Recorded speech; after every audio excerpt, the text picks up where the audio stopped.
Hello all and welcome to day 51 of the 95 Days of Award Season Posts and day 5 of the Razzies Dozen.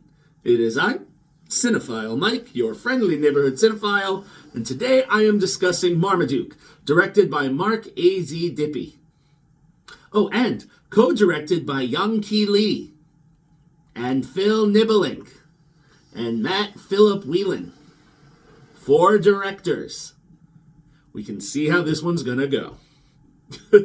Nominated at the Razzies solely for Worst Actor for Pete Davidson's vocal performance as the titular Great Dane of comics lore. So, let's get into this one. Now, the premise, and it's always tricky when you adapt a beloved comic strip or cartoon into a feature-length film. They didn't have much luck with this when they did the CGI live-action one several years ago. But here, Marmaduke, a troublemaking Great Dane, beloved by his family, but also driving them a little bit crazy, finally goes too far by wreaking havoc during young Billy's birthday party. Frustrated, the Winslow family doesn't know what to do.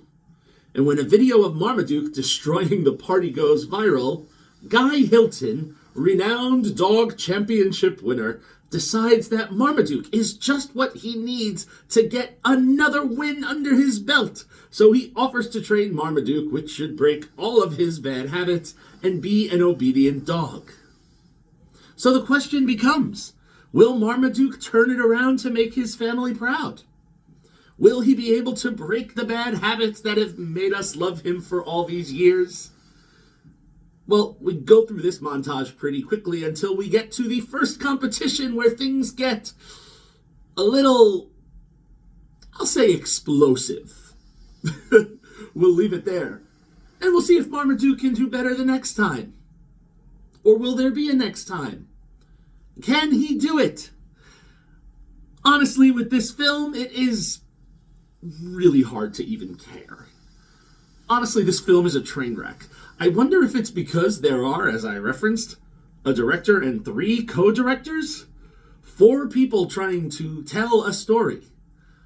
You know, in most family films, regardless of the weakness of plot, because a lot of them can be a miss instead of a hit, there's usually at least some moments of levity to engage the audience.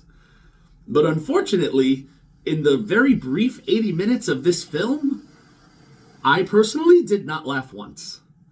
The plot is quite convoluted and doesn't know which subplot they want to follow on with Marmaduke's journey. Is it the lack of obedience? Is it trying to come to terms with his family? As a result of his actions, his family is then judged and put upon. So now we take the story away from him.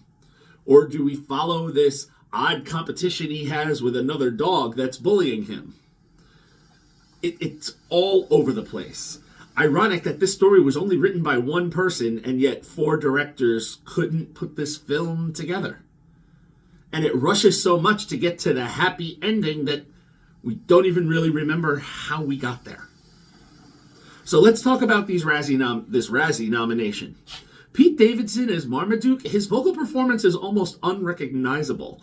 And if it wasn't that he was credited at the end, you almost wouldn't know it was him. So I'm not sure why the Razzies would go for him in this. If they wanted to go after this film, I would say the worst screenplay or the worst director or would be the better route to go. Or even worst picture of the year if they nominate animated ones for this, which I believe in the past they have. For me, this film is only a 1 out of 5 stars. It's really a little painful to watch, and is unfortunate that they couldn't do anything clever with the source material, because the source material could give a lot. But everybody has their own views. So if you would like to catch Marmaduke, you can catch it streaming exclusively on Netflix. I will see everyone tomorrow for day 52 of the 95 Days of Award Season Posts, with day 6 of the Razzies Dozen. Until then, this is Cinephile Mike saying, take a break and watch something new.